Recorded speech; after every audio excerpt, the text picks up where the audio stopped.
Welcome everyone to the second session of today's film festival. So we have seen in the first session the the various faces, the various aspects, the various grief and the anxieties of the people of Assam. And today is 14th August. The regime wants us to remember the horrors of partition. We tell the government that we should and must remember the horrors of partition, but it cannot be a selective remembrance. It has to be remembering all the people across borders that we have lost, people who were slaughtered, women who were raped, children who were massacred, people who lost their lives, livelihoods, dreams, and everything. And across borders were paraded like cattle. And it's a it's that story of pain, it's that story of loss that actually defines the Republic of India, Pakistan, and later Bangladesh. We shared that pain, we shared that grief, and it's an ongoing story of loss for many of us. In this session, we ask and ponder on the question of belonging.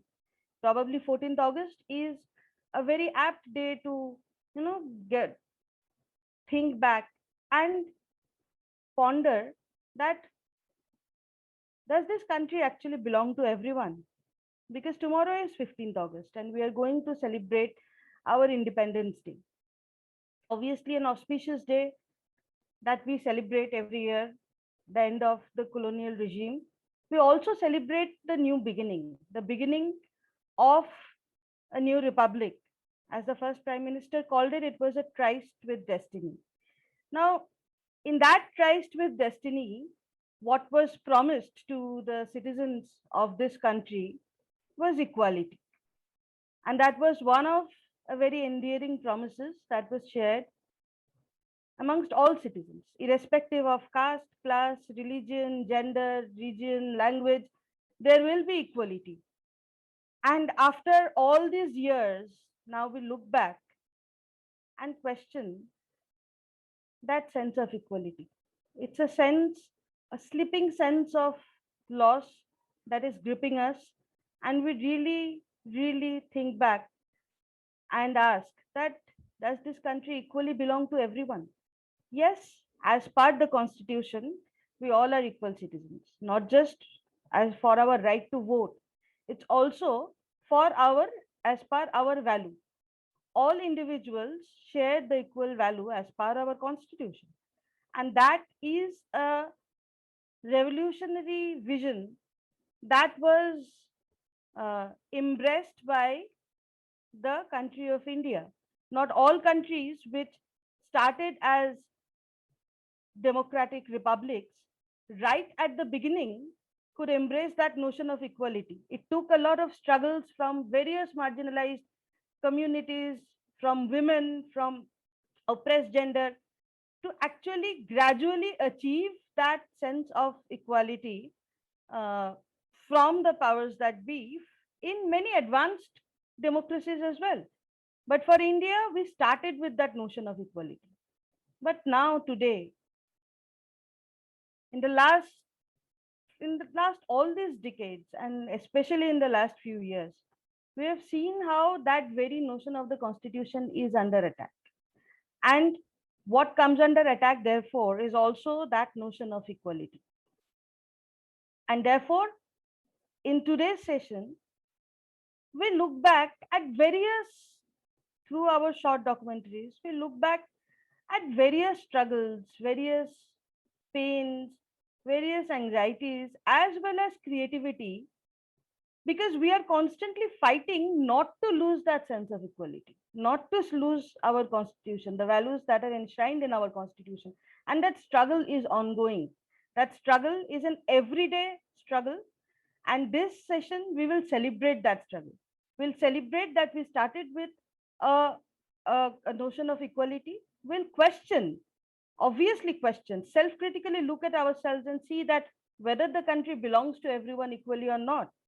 and we all know the answers, then how to fight back? How to actually realize that sense of equality with which the Democratic Republic of India, that is Bharat, started its journey?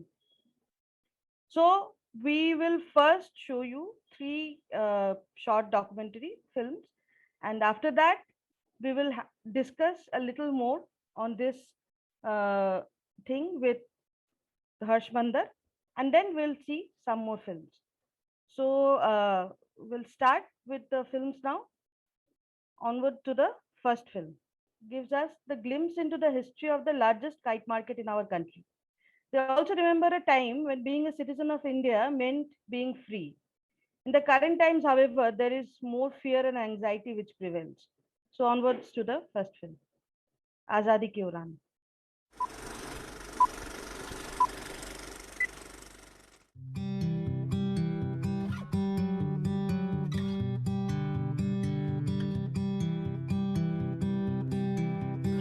पतंगों में सबसे छोटी पतंग कहलाती ही है, जिसको बोलते हैं ढैया, ढाई वाली। ये सबसे छोटी होती है, उससे बड़ी ये पतंग होती है मंजोला, उससे बड़ा ये अद्दा अद्दा। मेरा काम पतंग का है। मैं करीबन 20 साल से ये काम कर रहा हूँ। मेरा फादर अपने बचपन से कर रहा है। हम 3-4 चीज़ों को मिला के एक शक्ल देते हैं पतंग की, फिर हम सप्लाई करते हैं। लगभग 40 साल से हम ये काम कर रहे हैं और ये दुकान लगभग 100 साल से पतंग की ही है। पार्टीशन से पहले भी पतंग की दुकान थी, पार्टीशन के बाद में भी एक मंगल सहन जी थे, वो इस दुकान पर पतंग बेचा करते थे। हमने अपने बचपन में उनसे पतंग लेकर के उड़ाई है।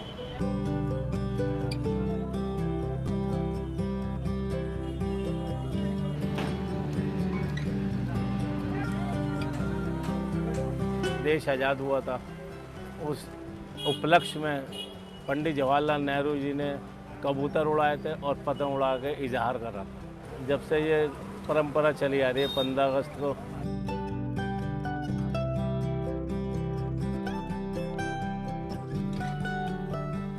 होली पे जैसे पिचकारी छोड़ना ज़रूरी होता है आदमी के लिए, दीपावली पे जैसे कि आपको आतिशबाजी जलाना या दिया जलाना वो अच्छा लगता है, ऐसी पतंग पे भी आदमी सोचता है कि तिरंगा उड़ा दें।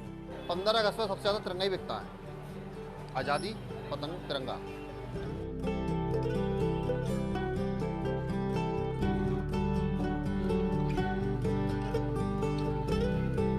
पूरे लाल कुएं में उससे बड़ा झंडा, हमारी शॉप से बड़ा झंडा कहीं नहीं मिलेगा आपको। तो हमारे देश की शान है सर, इसके आगे तो बड़े बड़े झुक जाते हैं। इसको देख के दिल में एक अजीब सी खुशी होती है। सबसे आसान, सबसे अच्छा और सबसे सस्ता तरीका है पतंग के थ्रू एडवर्टाइजमेंट का। अपनी पतंग को पॉपुलरिटी करने के लिए जैसे मोदी जी को छाप दिया बस, ताकि हमारी पतंग बिके बस। आज से 10-12 साल पहले, 15 साल पहले ये फिल्मी पतंग स्टार्ट हुई थी। फिल्म के बाद चली इसमें cartoon character. Cartoon character evergreen है, लेकिन अब जो है पिछले 5-6 साल से, 8 साल से ऐसा हो गया है कि जो पॉलिटिक्स है वो पतंगों में आ गई है। तो नेता तो फिर भी 5 साल रहेगा, फिल्म 5 साल कोई नहीं रहेगी।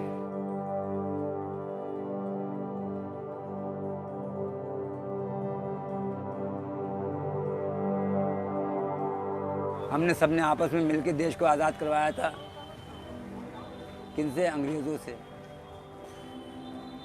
तो फिलहाल तो वही सोच के आज़ादी सेलिब्रेट करते हैं, महसूस करते हैं, लेकिन अब मैं कुछ कह नहीं सकता किस तरीके की आज़ादी हम चाह रहे हैं और क्या मिले। इस टाइम तो कोई अपने देश के लोग ही बंदिश में बनाए रखे हुए हैं। बताइए, नफ्सा नफ्सी का माहौल चल रहा है आजकल। इस हिसाब से तो ऐसा लगता है हम अपने मुल्क में आज़ादी नहीं है। अभी वो मसले देखता हूँ मैं नेटों पे, काफ़ी सारे झगड़े हिंदू मुस्लिम लोग। मैं बोलता हूँ जय श्री राम,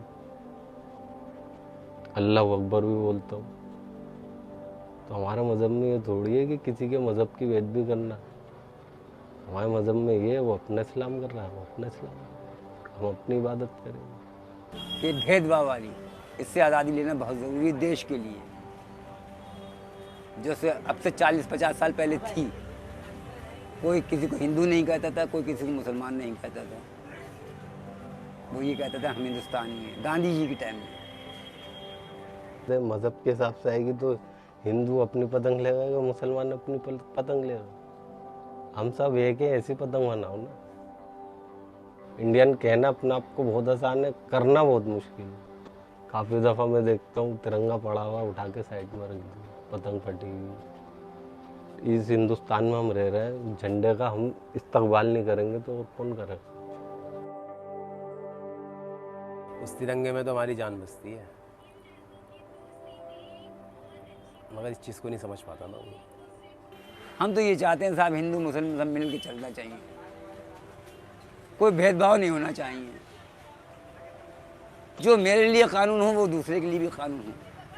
आज़ादी तो खैर सर क्या बताऊँ मैं आपको, बस मेन बात ये सारे भेदभाव ख़त्म हो जाए, आज़ादी आज़ादी है।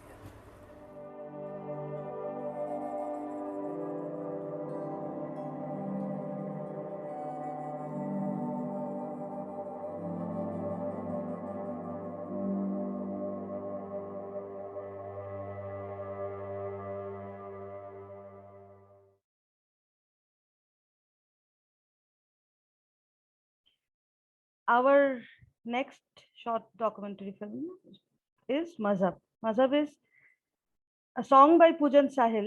We all grew up listening to that song. कि मजहब नहीं सिखाता आपस में बैर रखना. In these trying times, Poojan Sahil evokes the feeling of hopelessness and despair that we see all around us, yet gives us hope. Set to the visuals of violence and arson that was witnessed during the Delhi riots of February 2020, this song talks of despair, but also gives us hope.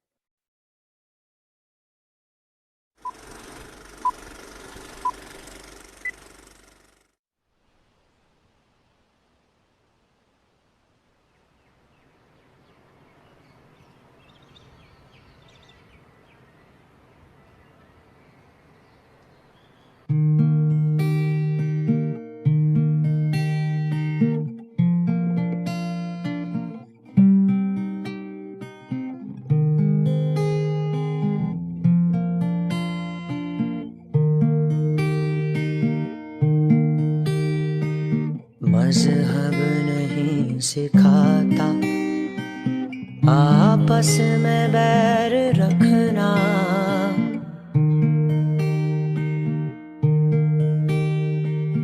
मजहब नहीं सिखाता आपस में बैर रखना, गुलिस्तां ये बुलबुलों का कांटों से दूर रखना, गुलिस्तां ये बुलबुलों का कांटों से दूर रखना, मजहब नहीं सिखाता आपस में बैर रखना।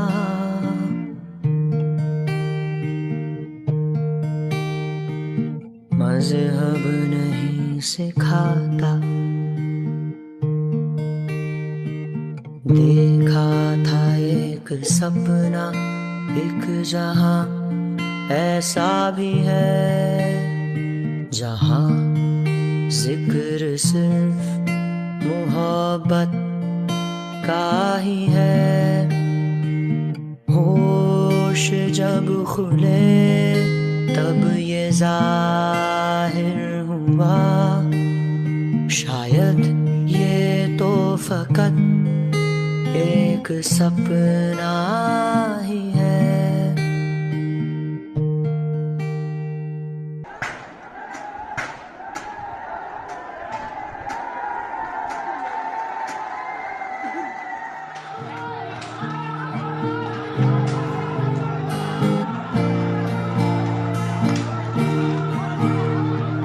सारे जहां से अच्छी क्या यही वो ज़मीं है, बेकसूरों के खून से यूं जो रंगी है।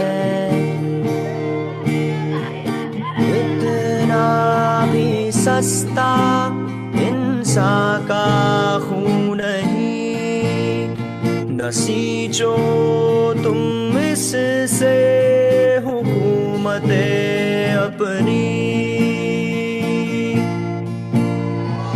सुर्ख रंग गुलिस्तां पर फैला दिया, क्यों सुर्ख रंग गुलिस्तां पर फैला दिया।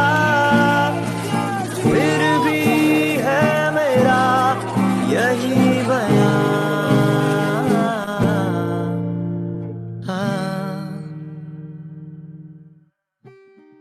मज़हब नहीं सिखाता आपस में बैर रखना,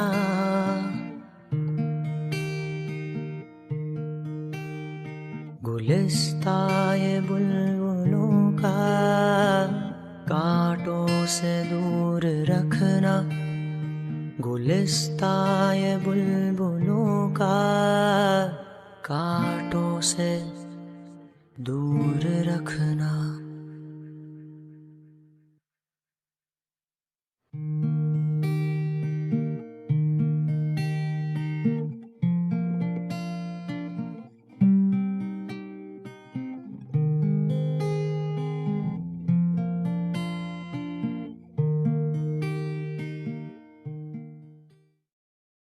Our next film is We Will Save the Constitution. It was shot in during the anti-CA protests at Azad Maidan, when lakhs of people came out to save our constitution, to safeguard our constitution, and to reject any kind of efforts to sabotage the constitution. Varun Grover, in conversation with Karwan Mohabbat and also in that protest, he compares Narendra Modi to an authoritarian father and shares that poetry is the weapon of the vulnerable. Poetry is a cry for help, he says. Poetry empowers the self to say, I have not lost yet. So next film is Varun Grover giving all of us hope.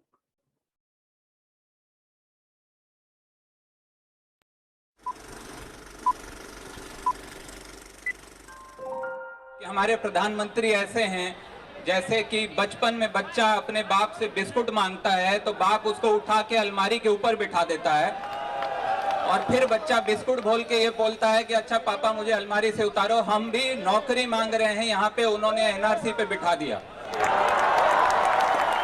NRC को मुसलमानों का मुद्दा बताया जा रहा है। हिंदुस्तान की सरकार ने ये फैसला किया है, हिंदुस्तानी हैं जो इसका विरोध कर रहे हैं। ये मुसलमान का मुद्दा नहीं है, ये हिंदुस्तानी का मुद्दा है। ये देश ही अपना हासिल है जहाँ राम प्रसाद भी बिस्मिल है।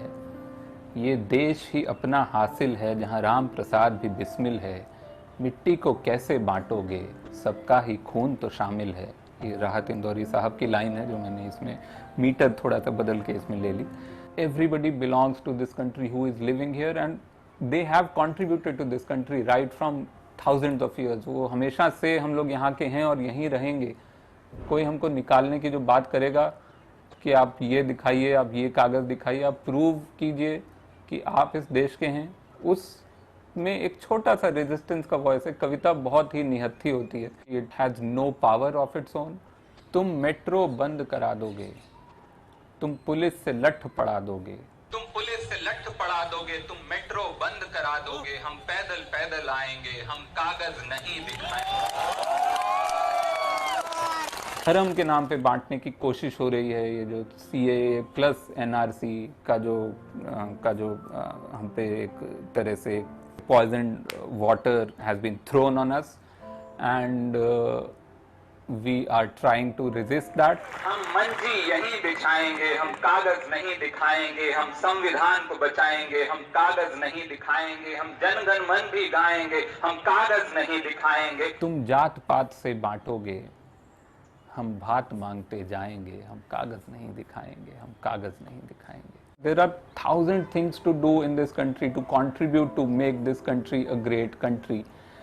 वो सब छोड़ के अगर सरकार की प्रायोरिटी ये है जहाँ पे कि हर सिटीज़न को फिर से बताना पड़ेगी वो यहाँ का सिटीज़न है, तो आई थिंक उस सारे मजाक पे हम सिर्फ एक कविता ही लिख सकते हैं। शायद हम लोग इतने हेल्पलेस हो गए हैं आज। तुम आंसू गैस उछालोगे, तुम जहर की चाय उबालोगे। तुम आंसू गैस उछालोगे, तुम जहर की चाय उबालोगे। हम प्यार की शक्कर घोल के इसको गट गट गट पी जाएंगे। हम कागज नहीं दिखाएंगे। कविता बहुत ही छोटी सी आवाज होती है रेजिस्टेंस की। People call it protest, but it is not protest, it is just almost like a cry for help by people who have no other power. वो एकदम ही अकेले में बैठकर लिखी हुई कोई चीज़ है जो आप सिर्फ खुद से कह रहे हैं कि मैं अभी हारा नहीं हूँ।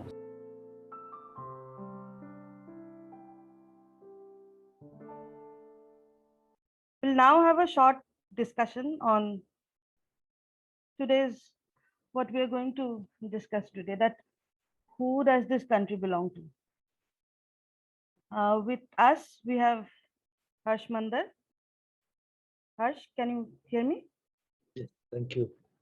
Thank you. So Harsh, I mean, after the last session that we have seen, where, you know, the grief, the pain of anxiety of Assam, I believe that it belongs to the entire country. It's not just Assam's pain alone.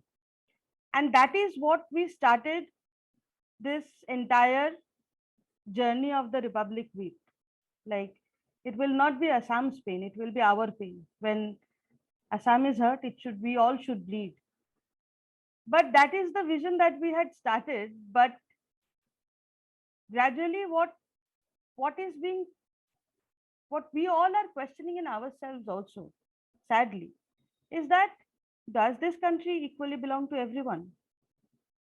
I remember that in Jamia Nagar, when just at the beginning of where Jamia Millia Islamia, the university starts, some unknown person has one night wrote a graffiti saying that Hind Mera Bhi Ghar Hai. So it is just the entrance of one of the biggest Muslim ghettos of the city, and in the beginning of that, someone wrote that Hind Mera Bhi Ghar Hai. So that kind of became viral on Facebook and all, and people started talking that, you know, this is assertion. Some said this is assertion. Some said that this is a cry for help. Some said that this is actually pain and anguish that is being expressed on the wall. That it was a very angry assertion that Hind Mera Bhi Ghar Hai. And it's so sad that such things have to be written on the walls now. Like, we have to be reminded, because that is exactly in front of the in that graffiti that the Jamia Lathi Charge took place. You clearly remember that night, and we all were hopping from one police station to the other, and students injured, battered students were inside. And I remember the sound of stun grenades that kept ringing in that entire locality for almost 1 hour, 2 hours, and the stench of tear gas and other shells that were used.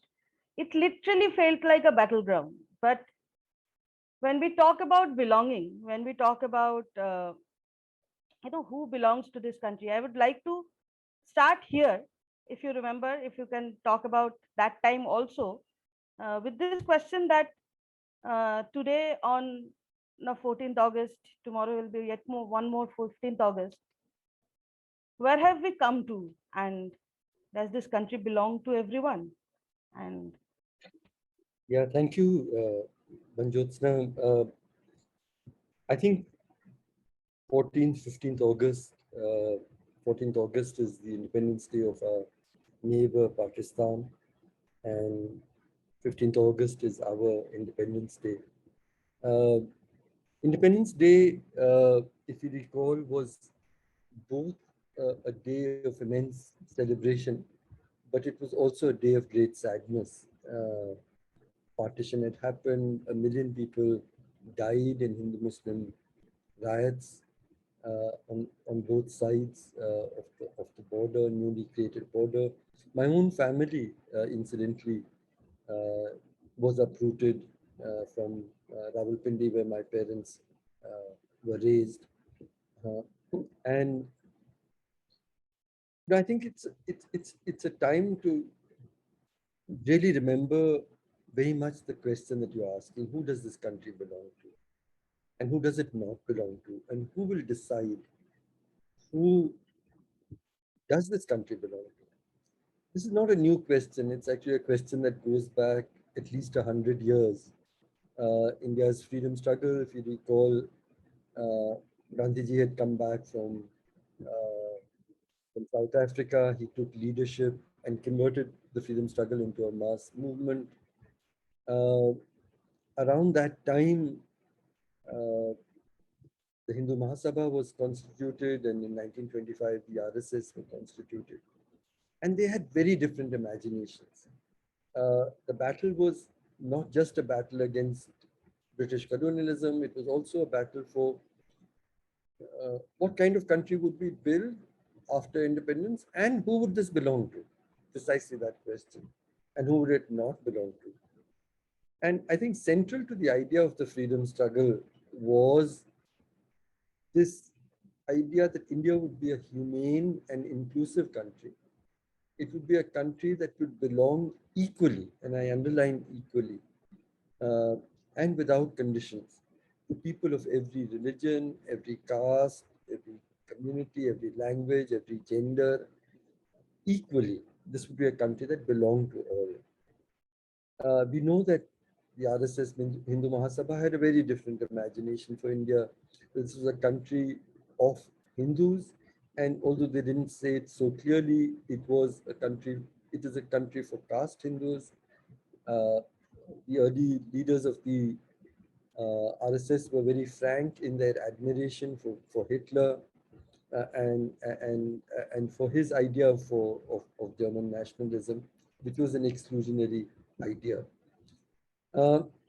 We also know that the Muslim League came up and they said India was not one country but two countries, a Muslim Pakistan, a Hindu India. And as we know, they got partition. Incidentally, the two-nation theory was first, first adopted by Veer Savarkar, and he was the first thinker who talked about. And what I see, in India today is almost as if they're desperate to prove that Jinnah was right and Gandhiji and Ambedkar were wrong, that Hindus and Muslims cannot live together with peace. So I think that Nehru in 1946 said very clearly India would belong to every person who chose to make this their country. We can have many of us have some disagreements with Gandhiji, but I think the last months of his life laid the foundation for this India, where he ultimately gave his life for this idea that India's Muslims do not need to leave this country belongs equally to them. I remember you said to bring it back to the day our students were beaten up so brutally in the Jamia library.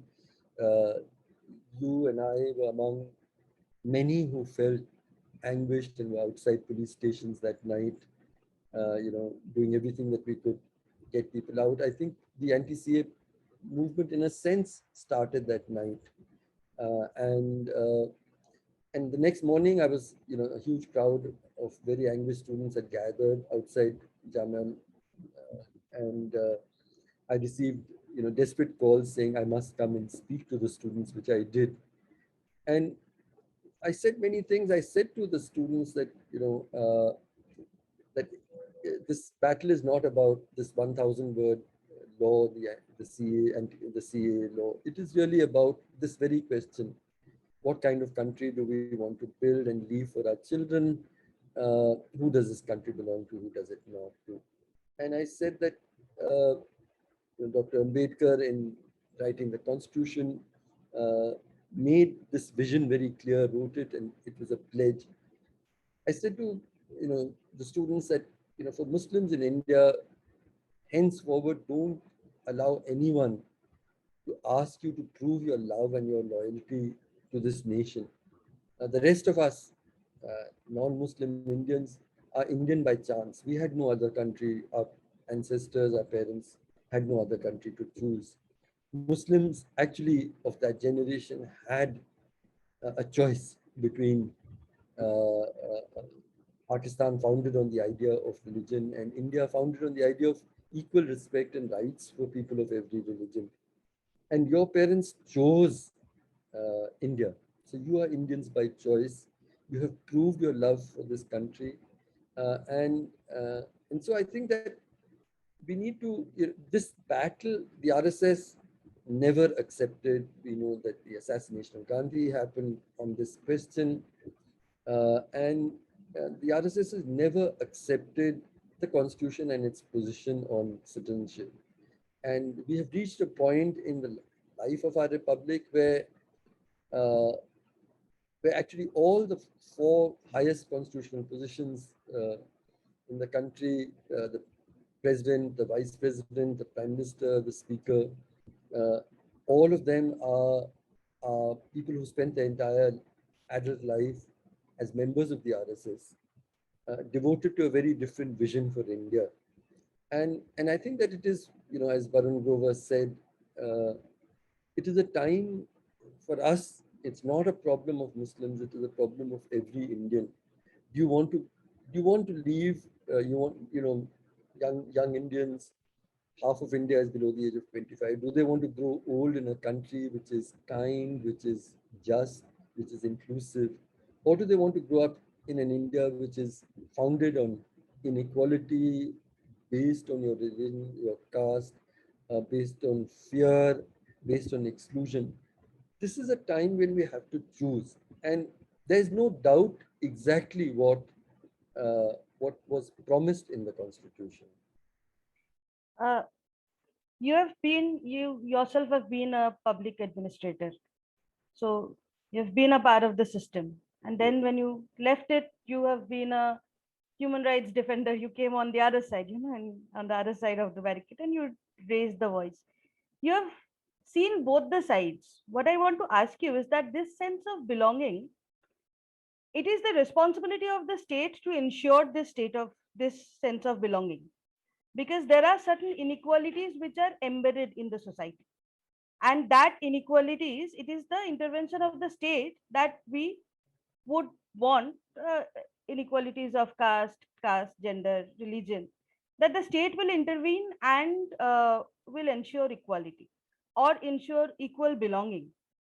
But my question is that in last quite a few decades, and especially in last few years, we have also seen that this sense of belonging, this ensuring of this sense of belonging by the state, is also faltering at a great level, and which is bolstering the inequality that is already existing in the society. Well, you're absolutely right, Bruno, in this. Incidentally, in 2002, I left the IAS, but I didn't cross sides because I was always on, whether I'm in government or outside. I think the division in India is between people who are deeply committed to the vision of the Constitution, and I fought for it in every way while I was in government. And when 2002 happened, I felt that I needed to fight this battle as an independent citizen. But you talked about the civil service, the bureaucracy, the police. I think we've reached a point when they're so openly partisan. I mean, you have, just in the last couple of days, we saw, crowd coming to Jantar Mantar, making the most outrageous hate speeches against Muslims, and it required a clamor across the country for the organizer to be arrested, and he was released within a day. If all, I mean, I just was thinking back about many things, but the program that happened in JNU, and the slogans that were and were not never proved because they weren't doctored videos, but the organizers, Kanhaiya, Nirban, Umar, were held responsible.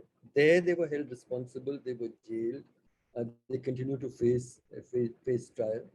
You saw this very heartbreaking video of a rickshaw puller in Kanpur being dragged and made to say Jai Shri Ram, his 5-year-old daughter, trying to protect him against the crowd and weeping, pierces your heart.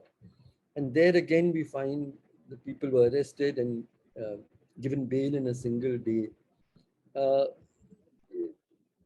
those of us, I mean, many of us are facing, young people who were the most active in the anti-CA protests are being charged with a conspiracy to a Maoist conspiracy of insurrection.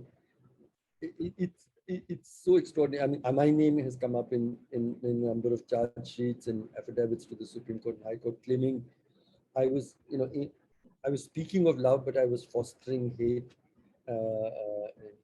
and was part of this insurrection. So the police is actually creating, it's not going after, it's not even making a pretense of going after people who are guilty of these crimes, led actually by, from the very top, the hate speeches made by the Home Minister, for instance, the Chief Ministers of UP, are by any standard of law, and everybody else takes a cue from this. The Chief Minister of UP, for instance, calls a meeting of senior police officers to discuss love jihad. And I'm just amazed that, not a single police officer objects, saying that there's no, that there's a freedom of choice that is guaranteed between adult people about who they want to love and who they want to live with. So there has been a collapse of a very spectacular kind by the civil service. When Sardar Patel had called the civil services the steel frame of India, the IAS in particular, there was a certain imagination. I mean, partition had happened. He felt that India would for a while be shaken by the politics of communalism and caste, but it was the civil service that was expected to act with fairness and to be the steel frame that held us together. Today, that steel frame has, there are exceptions which actually show. In my own years in the civil service, I saw in the 84 riots, in the Babri Masjid movement, how if you decided you could control violence in a matter of hours, sometimes even less. Delhi is the national capital. By any standard, this was a small riot in one corner of the city.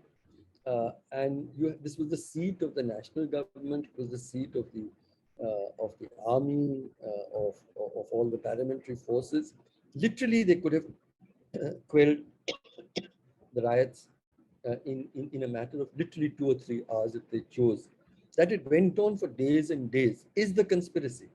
The conspiracy is no insurrection. The conspiracy is that the state wanted that violence to continue, and the police was complicit in allowing it to happen and has blood on its hands.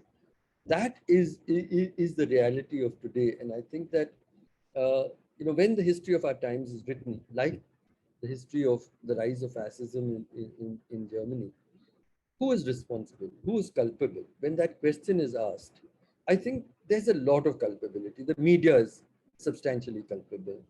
The civil service is substantially culpable. Large segments of the judiciary are culpable. And of course, even the opposition political parties which have not had the courage to take a clear stand are culpable. And substantial parts of civil society which have remained silent are culpable. There are times like this when, as Martin Luther King said, in the end, you won't remember the words of your enemies, you'll remember the silences of your friends. It is those silences that make large segments of this country culpable for the rise of fascism. And Somebody else had said, and I just end there, we must remember that, somebody said that the Holocaust didn't begin with the poison gas in Auschwitz and so on. It started with hate speech. That's where the Holocaust started. And we are seeing hate speech, runaway hate speech, by all our political leaders with no action taken by the police. And so whatever Holocaust, whatever form of Holocaust lies ahead, we're seeing signs of it in this project of creating statelessness. There's no such example in the world of the manufacture of statelessness in a democratic society of this scale that we're seeing in Assam, threatening to extend it all over India, reducing potentially lakhs, maybe millions of Indian citizens into stateless second-class citizens. And we have to resist in the way that we did in the CA protests. So I think that's what the CA protest is, somewhere where we all once again came together. Yes. And we reclaimed our belonging, right? Like that all of us belong to this country. All of us, we belong to this vision, and that is enshrined in the Constitution. And we'll take this forward and not let this get sabotaged. I think it is one of the most significant. I mean, it is the biggest movement that we have seen after independence. It is much bigger even than the anti-emergency movement. It swept all of India. It was the biggest movement of Hindu-Muslim unity that we saw in this country. And here I'd like to just briefly remember something that Maulana Azad said. Maulana Azad said that, in one of his speeches, he says, if Angel Gabriel comes on top of Qutub Minar, at that time probably Qutub Minar was seen as very high height. So he said, if Angel Gabriel comes to the top of Qutub Minar and asks me to choose between, I will give you one of these in 24 hours, either Swaraj or Hindu-Muslim unity. What would you choose? And his reply is really important. He said, I would choose Hindu-Muslim unity. He said, if Swaraj gets delayed, the people of India will suffer. But if Hindu-Muslim unity breaks down, then all of humankind will suffer. Because we'll demonstrate that it is not possible for people of different religions and beliefs to live together with peace. Yes, so with that, let's go back to the films. Yes, please. Yes. Our films, the other films. I would request Anam to introduce the next 3 films, and both of us will hand the stage over to Anam.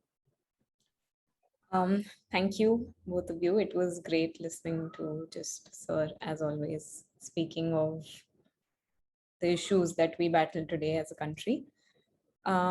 So next up, we have a couple of films, and we are going to start with a film which is titled Why We Need Karwan-e-Mohabbat. So people in our country today are being killed by violent mobs, not for what they did, but for who they are. In today's time of hate and politics, the need of the hour is actually to talk about empathy, compassion, and love, and the power of love. And that is exactly what Karwan-e-Mohabbat actually stands for. In our next film, we have Harsh Mandar, Natasha Badwar, and Navsharan Singh, who share some of their experiences from the several journeys that Karwan-e-Mohabbat and the team has made over the years. We have visited the families and the victims and spoken to victims of hate crimes and their families. And also just to share with you what exactly is it that Karwan-e-Mohabbat actually stands for, and why more than ever before we need something like Karwan-e-Mohabbat.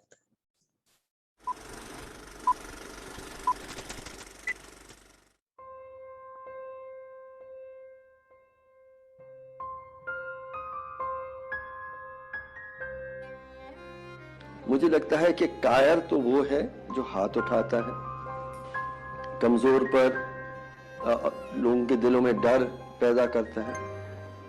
असली साहस तो वो है जो इस सब के बीच में नफरत का सामना करता है। एक चोट है जो हमारे अपनी ह्यूमैनिटी पर लग रही है, हमारे अपने ज़मीर पर लग रही है, हमारी अपनी इंसानियत पर लग रही है। सारे हिंदुस्तानियों की एक किस्म की सेंसिटिविटी भी नम हो गई है। अब हमारे लिए एक लिंचिंग का जो खबर आती है कहीं चौथे पांचवें पेज पे, उसको हम इसी तरह से पढ़ जाते हैं।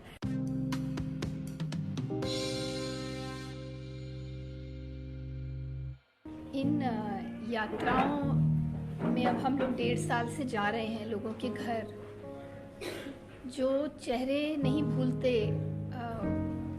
ज़्यादातर वो उन बूढ़े माँ बाप के हैं जिन्होंने जवान बेटे खोए हैं। वो ये कंप्लेन नहीं करते कि मेरे बेटे को क्यों मारा। वो इस स्टेज पर आ चुके हैं कि वो कहते हैं अरे गोली मार देते, तलवार से मार देते, इतना टॉर्चर करके क्यों मारा। किसी को भीड़ द्वारा ये पीटा नहीं जा रहा है क्योंकि उन्होंने कुछ किया, इसलिए उनको भीड़ द्वारा पीटा जा रहा है क्योंकि वो कुछ हैं। हमने देखा है कि लोग किस तरह से उन्हें सिर्फ मारा ही नहीं गया, डराया गया है। तो एक खौफ का पूरा जो माहौल है, एक खौफ का दौर जो पूरा पैदा कर दिया गया है, वो भी इस नफरत के साथ साथ पूरा हुआ है। थ्रेटनिंग वॉइस में कहा जाता है और मारते हुए कहा जाता है कि भारत माता की जय बोलो, वंदे मातरम बोलो, प्रूफ करो कि तुम पाकिस्तानी नहीं हो या पाकिस्तान को सपोर्ट नहीं करते हो, तुम सबूत दो कि तुम इस देश को चाहते हो। उन्हें नहीं कहने की जरूरत पड़नी चाहिए हमारे आगे, पर वो कहते हैं। हम बाय चांस नहीं, हम बाय चॉइस इस कंट्री में रुके थे। हम इस मुल्क को बहुत प्यार करते हैं, हम तो ये भी करते हैं, हम वो भी करते हैं।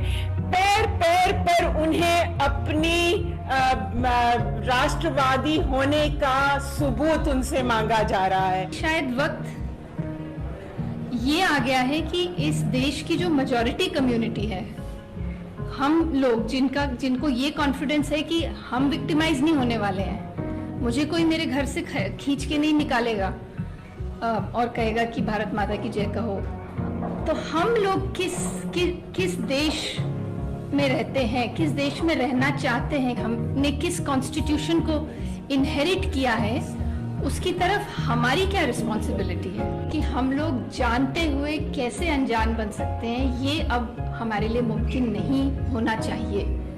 तो इतना तो हमने तय किया कि हम अपने देशवासियों को ये बचाओ उनके खामोशी के लिए देने के लिए तैयार नहीं। हमने तो बताया और हम बताते रहे और हम बताते रहेंगे। हम लिखेंगे, हम बोलेंगे, हम फिल्म बनाएंगे, हम हर तरह से बोलते रहेंगे जब तक कि आपका जमीन तक हम पहुंच नहीं पाए, तब तक हमारा काम बोलने का खत्म नहीं होगा। तो ना सिर्फ हम आपके दुख में शामिल हैं, बल्कि हम माफी भी मांगना चाहते हैं कि हमारा देश इस हालत में पहुंचा है, जिस हालत में नफरत इतनी फैल गई है कि आपके परिवारजनों को इस तरह से मारा जाना पड़ा।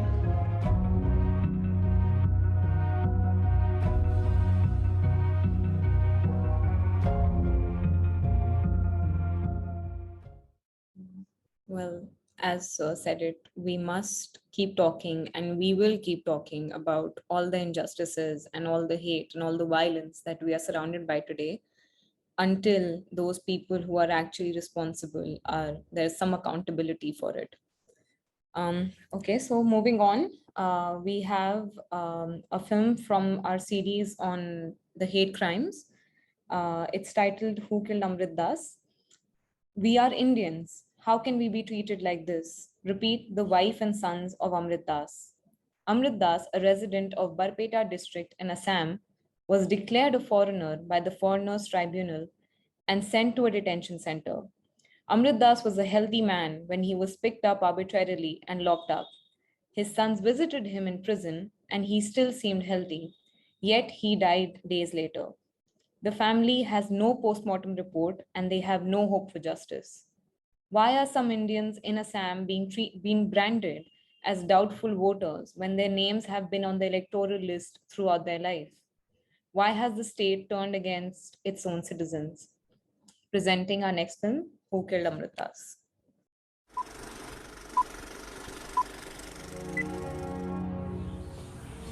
আমার নাম মোহনমালা দাস, আমার স্বামীর নাম অমৃত দাস। তাইলে আমার স্বামী আগে ভালো আছিল, কাম কাজ করছে, সব কিছুই করছে, টাকা পয়সা আনছে, সংসারটা ভালোই চলছে।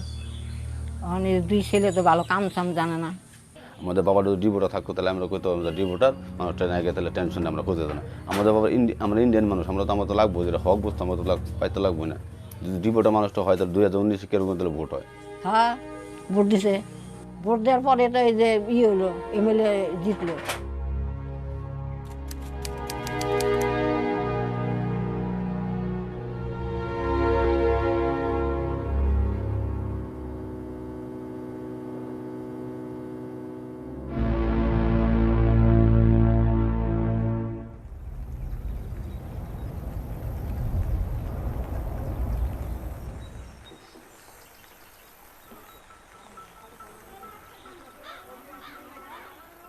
তারপর কইলো আমার যে লুটি দিছে, আমি কি লুটি করে বহিরাগত।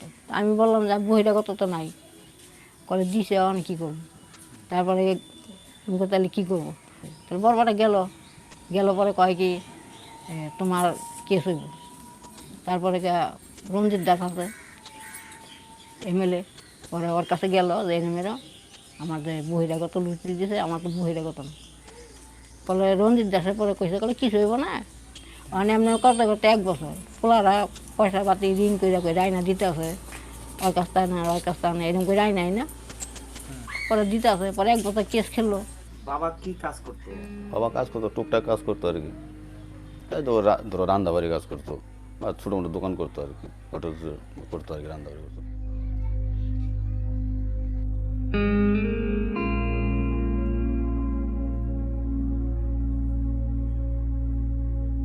এটা এই যে পোলা কইলো না যে এমনি এত কষ্ট করে চলছি, খাইয়া না খাইয়া, হয়তো কোনদিন না খাইয়ে থাকছি, হয়তো কোনদিন রাইতো না খাইয়ে থাকছি, হয়তো এক সন্ধ্যা খাইছি, হয়তো 2 সন্ধ্যা খাই নাকি, এইভাবে চলছি।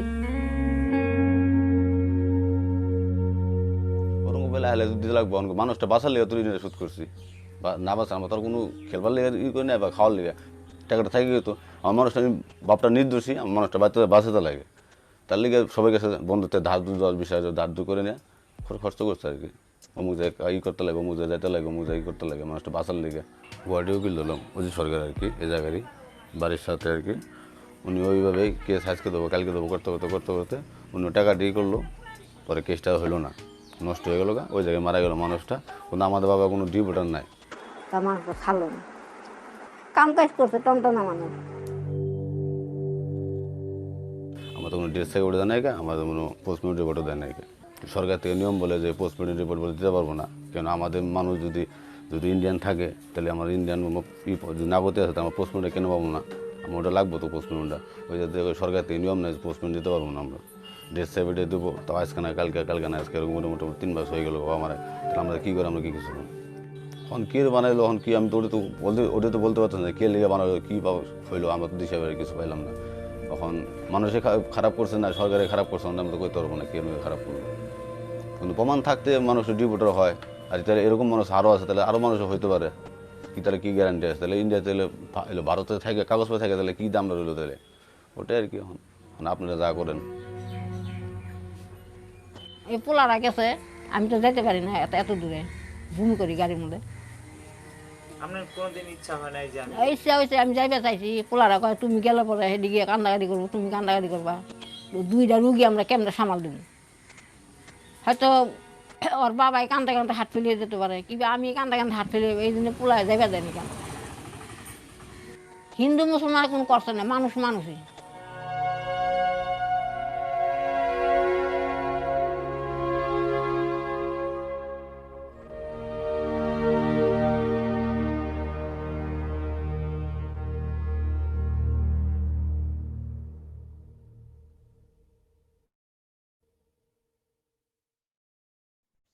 After that, to conclude our today's session, we have one last detailed in-depth film for all of you. It is the story of Fahad Ahmed, and it is just a deep dive into the experience of a young Muslim student activist who was part of the anti-CAA movement from its inception. And the film just tries to trace the history, events, and moments of the movement that made it so historic. Hope you enjoy.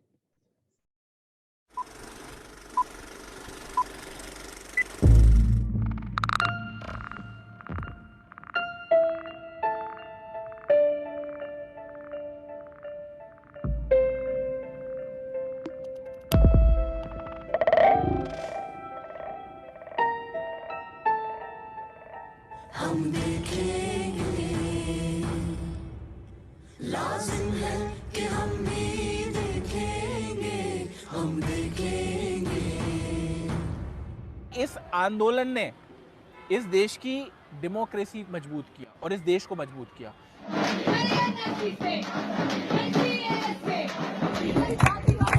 आजादी, आजादी,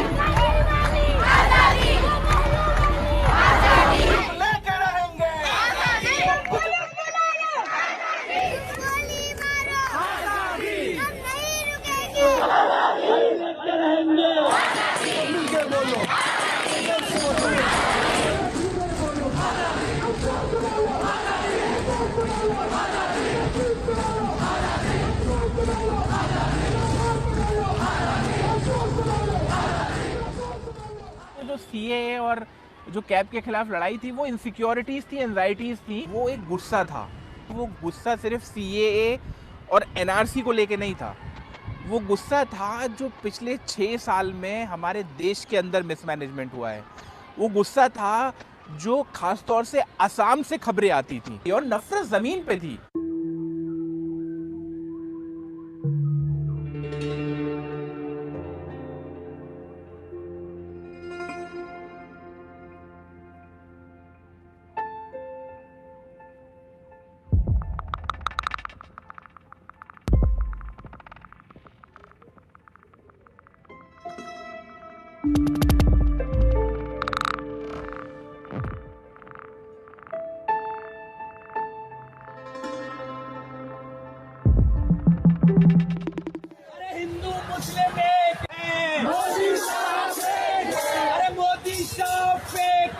एक churning हो रही थी देश के अंदर, एक हम भारत के लोग का एक प्लेटफॉर्म बन रहा था।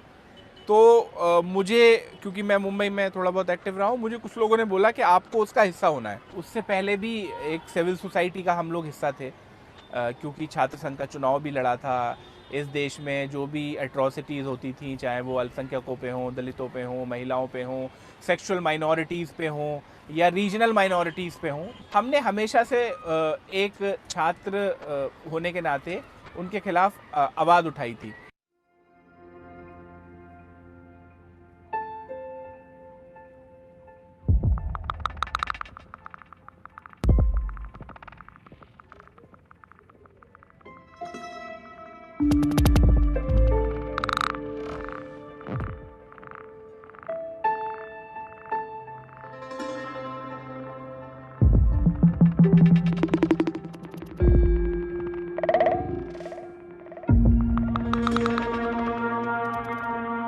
राजनीति का जो मेरा पहला अखाड़ा रहा वो मेरा घर ही रहा। मेरे फादर ने मुझे एक बात सिखाई थी कि जब तक आप समाज को बेहतर तरीके से नहीं समझ सकते और अपने समाज को वापसी में कुछ नहीं दे सकते, ना तो आपके पैसा होने का कोई बहुत बड़ा फ़ायदा है, ना ही आपका शिक्षा का बहुत बड़ा महत्व है। तो जब पहली बार ये बिल का जो ढांचा था हमारे सामने आया, हमें लगा कि यार ये तो किसी से भी मांग सकते हैं। तो हमें लगा कि अब मौका है, इस देश के जो संविधान का जो मूल चूल ढांचा है उसको बचाने के लिए अब सड़कों पे उतरना पड़ेगा। और उसका एक जो टर्निंग पॉइंट हुआ वो ये हुआ जब जामिया में और एएमयू में अटैक हुआ।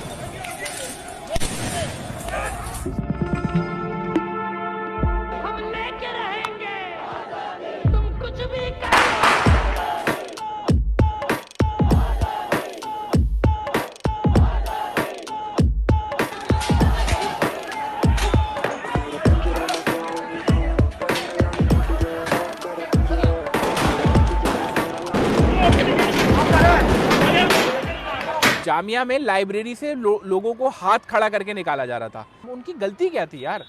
वो तो बस यही कह रहे थे कि एक कानून जो है वो हमें नहीं पसंद है।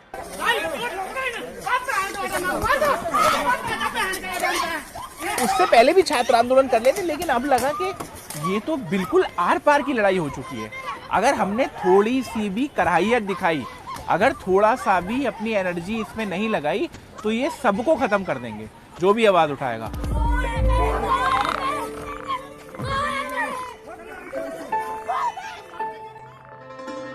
ये जो बहुत ज्यादा इमोशनली इन्वॉल्व हो जाना वो उसी रात में शुरू होता है। 15 दिसंबर की वो रात थी, उसमें अलीगढ़ और जामिया में सेम अटैक चल रहा था। इसने आग लगाई है हमारे रूमों में घुस के। ऐसी तस्वीरें आ रही थी कि यूनिवर्सिटी का मतलब होता है कलम, और वहाँ बंदूक चल रही थी। यूनिवर्सिटी का मतलब होता है लाइब्रेरी, वहाँ पर पुलिस ने अपनी छावनी बना रखी थी। यूनिवर्सिटी का मतलब होता है वाद विवाद, और वहाँ पर जो है उन्होंने सामने से फायरिंग और गोलियां चला रखी थी। तब ऐसा लगा कि यार कल अगर वक्त पड़ा तो ये तो Tata institute of social science में भी घुस के मार देंगे। तो सुबह हमने 8 बजे एक प्रोटेस्ट का कॉल दिया कि हम बाबा साहब अम्बेडकर से शिकायत करेंगे जाके। चैम्बूर में बाबा साहब अम्बेडकर का एक बड़ा वहाँ पर बड़ी मूर्ति है और एक पार्क है। तो हम Tata institute of social sciences से सुबह हमने 8 बजे कॉल दिया और हम 9 बजे निकलते हैं, और तकरीबन 5 से 7 हज़ार लोग, और वो सिर्फ कैंपस के नहीं थे, कैसे खबर चली गई, कहाँ किसको खबर चली गई, और 5 से 7 हज़ार लोगों ने पूरा तकरीबन 4-5 किलोमीटर का मार्च किया। तब इस बात को समझ में आ गया कि ये आंदोलन पीछे जाने वाला नहीं है। अंबेडकर ने इस देश के संविधान को सेकुलर बनाया था, सब जाति, सर्व धर्म और सारे तरह के लोगों को एक बराबर का अधिकार दिया था, लेकिन सिटीजनशिप अमेंडमेंट बिल ने इस देश के संविधान और इस देश की मूल भावना के टुकड़े कर दिया।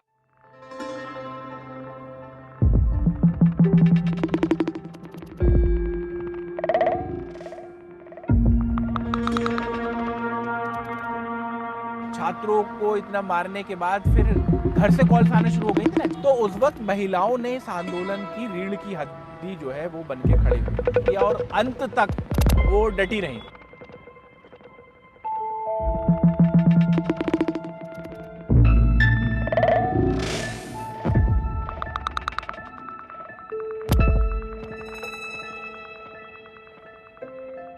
शाहीन बाग ने एक ऐसी बुनियाद रखी, पेट्रियार्की के खिलाफ भी बुनियाद रखी, अनकॉन्स्टिट्यूशनल फोर्सेस के खिलाफ भी बुनियाद रखी, और उन्होंने बिल्कुल रिक्लेम किया स्पेसेस को।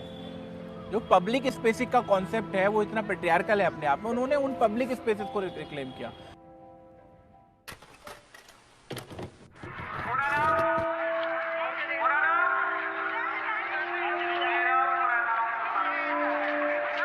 लेकिन नेचर ये था कि 2 तरह का प्रोटेस्ट था।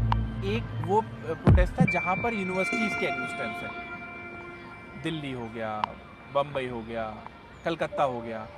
यूनिवर्सिटीज़ के होने के कारण ये बहुत ही मिक्स था। लेकिन एक फिर दूसरी कहानी थी जो सेमी अर्बन स्पेसेस हैं या जो रूरल स्पेसेस हैं, उन स्पेसेस में क्योंकि वहाँ शायद लोग कन्वे नहीं कर पाए थे इस बात को कि सीए क्यों गलत है, तो वो कन्वे ना करवाने के बाद, एक कम्युनिकेशन गैप होने के बाद, वो पूरा एक उसको आप हमें मुस्लिम डोमिनेटेड दिखता था। मुस्लिम आइडेंटिटी का असर्शन उस पूरे आंदोलन में बहुत ज़रूरी था, हमें उससे नहीं भागना था। क्यों? उसका कारण ये था कि मुस्लिम आइडेंटिटी के इर्द गिर्द ही इस देश की सारी समस्याएं जो हैं जड़ी गई हैं। मुसलमान बच्चे ज़्यादा पैदा करते हैं, इसलिए इस देश की पॉपुलेशन ज़्यादा है। मदरसे में पढ़ने गया तो वहाँ से आतंकवादी पैदा कर रहा है, शादी की तो लव जिहाद कर रहा है। ये पॉपुलर नैरेटिव्स है हमारे देश में। तो मैंने कहा कि लोगों को बताना है कि असली मुस्लिम आइडेंटिटी क्या है और हम क्या मांग रहे हैं यार आपसे। मतलब आप हमें अपना डिसेंट करने का भी अधिकार नहीं दे सकते।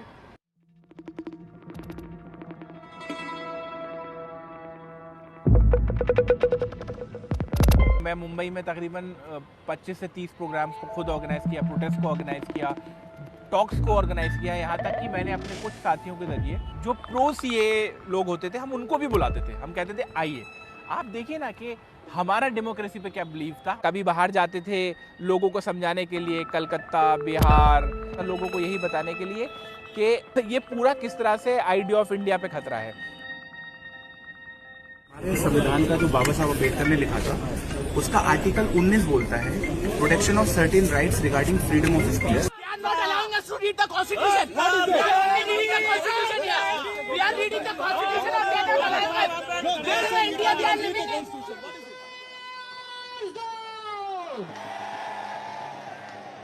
सोशल मीडिया ने एक बहुत इंपॉर्टेंट रोल प्ले किया। आप सोचिए गेटवे को ऑक्यूपाई कर लिया गया। ऑर्गेनाइज्ड और प्लान वे में आप जिंदगी भर गेटवे ऑक्यूपाई नहीं कर सकते।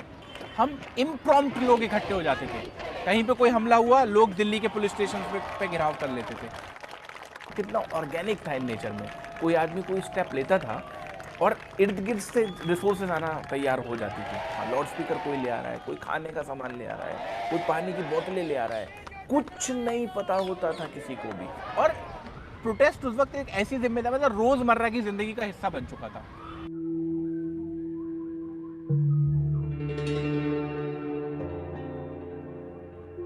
नए वेज तो यही थे कि हम जो है वानखेड़े स्टेडियम में चले गए। उस दौरान जो है जब हमने अपनी टी शर्ट्स खोली तो कुछ लोगों ने ये कहा कि नहीं आप यहाँ मत करिए इस सारी चीज़ों को। तो हमने कहा क्यों नहीं, पहले हम इंडिया को चेयर अप करने आए हैं और इस आंदोलन में भी तो हम इंडिया को ही चेयर अप कर रहे हैं। फिर वहाँ पर नारे लगने लगे, देश के जो हमारे प्राइम मिनिस्टर हैं उन पे नारे लगने लगे कि मोदी मोदी। हमने कहा इंडिया इंडिया। तो यही एक फ़र्क था, हम किसी एक पर्सनल व्यक्ति से आंदोलन को नहीं जोड़ रहे थे। हम लोग इंडिया इंडिया का नारा लगा रहे थे कि हमारे लिए इंडिया महत्वपूर्ण है। इसके साथ एक त्यौहार होता है, कुछ लोग लोहड़ी बोलते हैं, कुछ वैशाखी बोलते हैं, जिसमें एक कल्चर है उसमें पतंग उड़ाने का भी। तो हमने कहा चलिए अब ये है कि अब हम सौहार्द के नाम की पतंग उड़ाएंगे। सुनो लहराते तिरंगे का यही फरमान है, सुनो। और इन सबसे बड़ा उठ के हमने एक और यूनिक चीज़ की। तो 14 फरवरी जिसको वैलेंटाइन डे कहते हैं, तो हमने कहा यार क्यों ना हम इंडिया को वैलेंटाइन बना लें, हमें इंडिया से मोहब्बत है। और उस प्रोटेस्ट का जो थीम था वो हमने जितने भी सिटीज़ थे तकरीबन 14 शहरों में हमने 85 प्रोग्राम्स किए और उसमें बॉलीवुड के बड़े बड़े लोग आए, मतलब विशाल भारद्वाज जी आए, रेखा भारद्वाज जी आई। उसमें क्या था, हम गानों के थ्रू, कल्चर के थ्रू, कॉमेडियंस ने जो है वो परफॉर्म किया। उसमें हम बता रहे थे कि ये जो कल्चर ऑफ रेजिस्टेंस है ये देश को मजबूत करने के लिए है।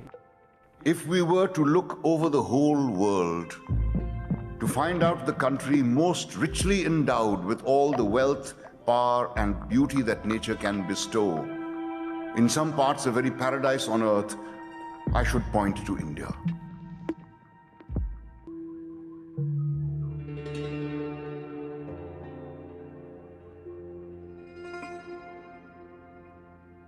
पहली बार हिंदुस्तान के अंदर किसी आंदोलन में आर्ट का इतना ज़्यादा इस्तेमाल हुआ। और फिर आर्ट ने एक इम्पॉर्टेंट रोल प्ले ये भी किया कि हिस्ट्री भी दिखाई। और आर्ट जो थी ना एक ऐसी चीज़ होती है वो भाषा के बियॉन्ड, वो बड़े बड़े शब्दों के बियॉन्ड, अपनी उस कला से वो कोई भी समझ सकता है। अगर वहाँ से कोई एक ऑटो लेके जा रहा है, वो देख रहा है कि पुलिस जो है एक लड़की को मार रही है, उन्होंने उसका वो पिक्चर बना दिया, वो गुस्सा आ रहा है, अरे क्यों मार रही है। तो उस लोगों के गुस्से को आर्ट ने सस्टेन रखा। और तुम अदालतों से बैठकर चुटकुले लिखो, हम सड़कों दीवारों पे इंसाफ लिखेंगे, बहरे भी सुन ले इतनी जोर से बोलेंगे, अंधे भी पढ़ ले इतना साफ लिखेंगे, तुम काला कमल लिखो हम लाल गुलाब लिखेंगे, तुम जमीन पे जुल्म लिख दो आसमान पे इनकलाब लिखा जाएगा। हम कागज नहीं दिखाएंगे,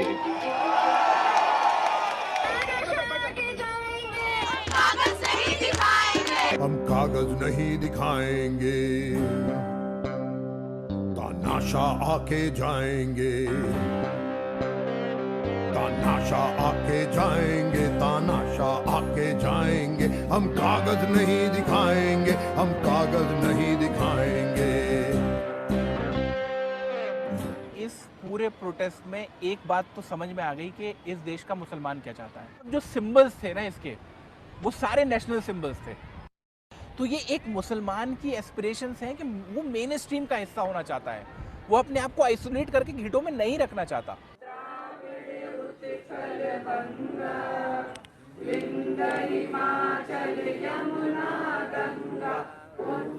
इस आंदोलन से लाखों ऐसी मुस्लिम महिलाएं लाखों ऐसी महिलाएं, आर्टिकुलेटेड महिलाएं जो अपने घरों में सिर्फ जिनको बर्तन धोने तक सीमित कर दिया था, आज वो जनता के सामने आ गई है।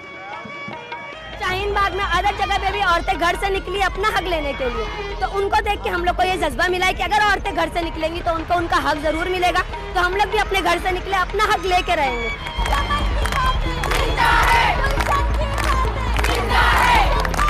उस शाहीन बाग के पूरे आंदोलन ने इस देश के अंदर एक नई सिविल सोसाइटी को जन्म दे दिया। अब शाहीन बाग और बम्बई बाग की जो औरतें थी उनमें आपस में कनेक्शन है, बात हो रही है, तो उनके ग्रुप्स बन गए। अब वो डिस्कस करते हैं कि यार ये पॉलिसी खराब है, ये गलत चल रहा है। वो पार्क सर्कस कलकत्ता और मलमल बिहार और पटना का सब्जी बाग, वो तमाम के लोग आपस में कनेक्टेड हो गए और एक नई तरह की सिविल सोसाइटी खड़ी हो गई है। हम देखेंगे। अभी जो हाथरस में एक दलित बच्ची के साथ जो घटना होती है, या अभी वैशाली में जो एक बच्चे के साथ घटना होती है बिहार में, आप देखिए कि जहां जहां बम्बई बाग था वहां की औरतों ने अपने लेवल पर प्रोटेस्ट ऑर्गेनाइज करा है। अब मैं देखता हूं जैसे कुर्ला में एक संविधान बचाओ मंच बना था।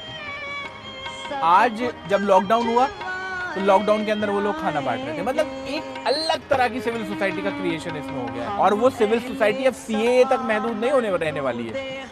वो सिविल सोसाइटी हर उस मुद्दे पे इस सरकार को भी और आने वाली सरकारों को भी चैलेंज करेगी जो इस देश में लोगों के खिलाफ होंगे और संविधान के खिलाफ होंगे। सब ताज उछाले जाएंगे।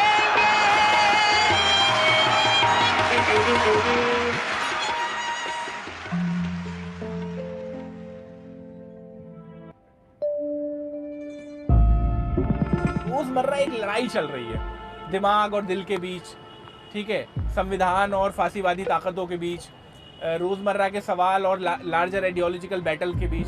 तो एक कंटिन्यूअस जो है वो स्ट्रगल चल रहा है। और अब डर लगता है। डर तब लगता है जब घर वालों का एक इमोशनल रूप देखने को मिलता है। अम्मी जो है बार बार कॉल करके बोलती है नहीं बेटा, और वो सारी चीजें। और उस आंदोलन ने डर भी तो खत्म किया था। वो जो 6 सालों में डर जो बैठ गया था हमारे दिलों में, सरकार के खिलाफ आवाज ना उठाने वाला, वो डर भी तो उस आंदोलन में खत्म हो गया था कि अब डरना नहीं है, अब अपनी आवाज उठानी है। तो दोनों है, ये मिक्स है, ब्लैक एंड व्हाइट नहीं है, थोड़ा ग्रे एरिया है। और इतना चैलेंजिंग है कि कभी कभी बैठ जाने का मन करता है, लेकिन फिर वही होप वाली बात आती है।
इस पूरे आंदोलन ने इस बात का एहसास करा दिया कि अगर आप इस देश में माइनॉरिटी हैं तो आपको रोज लड़ना है।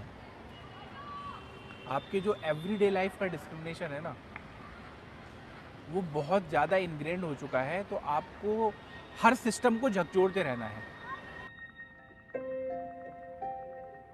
ये मुल्क हमारा है, इस मुल्क में जितना अधिकार किसी और का है उतना हमारा भी अधिकार है। ये इस होप को मत मरने दीजिए। उस होप को जिंदा रखना हमारे देश के मुसलमानों की सबसे बड़ी जिम्मेदारी है। और कोशिश इसी बात की करनी है कि हम मेजॉरिटेरियन कम्युनिटी को भी इस बात का एहसास दिलाएं कि एक कम्युनिटी से सिर्फ नफरत करने के नाम पर आपको कुछ नहीं मिल रहा है। और इस आंदोलन के बाद हमने ये कसम खा ली है कि अब ये जो रोज़मर्रा की ज़िंदगी के सवाल को लेके लोगों से अपने आप को ज़िंदगी भर कनेक्ट रखना है।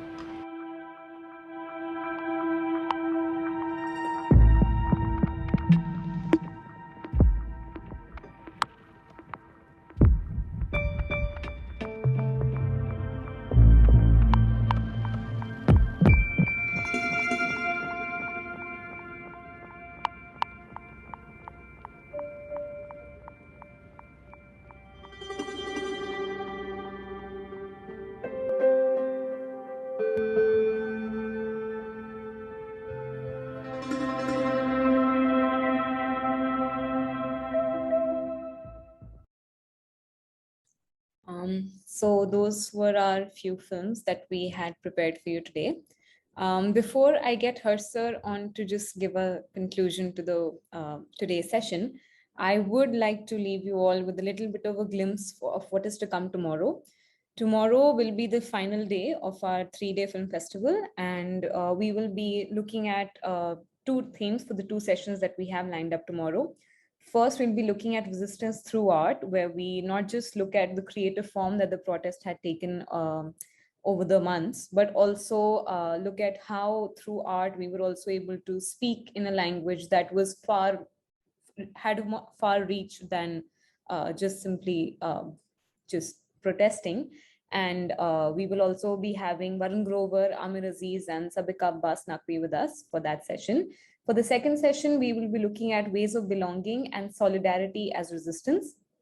And we will be looking at just different films that will be showing us the different diverse cultures and the syncretic culture that India is actually something that India has always been. And we will be having, of course, Harsh Mandar with us, and Professor Apurvanand and Navsharan Singh. So just to give you a glimpse, I will be showing you a trailer for tomorrow.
Over to you, Harsh, sir, if you can just conclude today's session. I just take a minute. My immense gratitude to all of you who joined us today. I think our country has reached a very decisive moment when it will decide whether we will nurture the country that was given to us in the freedom struggle and pledged in the Constitution. And in this festival of films, and the conversations are an attempt to talk about this in these very bleak and dark times. So thank you all for being here. Once again, to our brothers and sisters in Pakistan, 14th August, I wish them Happy Independence Day. And to all my brothers and sisters in India, we look forward to celebrating our independence and indeed claiming and reclaiming what independence truly was to mean to us. Thank you all for being here. Thank you. And thank you everyone for joining us today. And we hope to see you all tomorrow, 6 p.m. we start. And we will have a celebration of art, love, and everything that Karwan-e Mohabbat stands for. So see you all tomorrow. Thank you.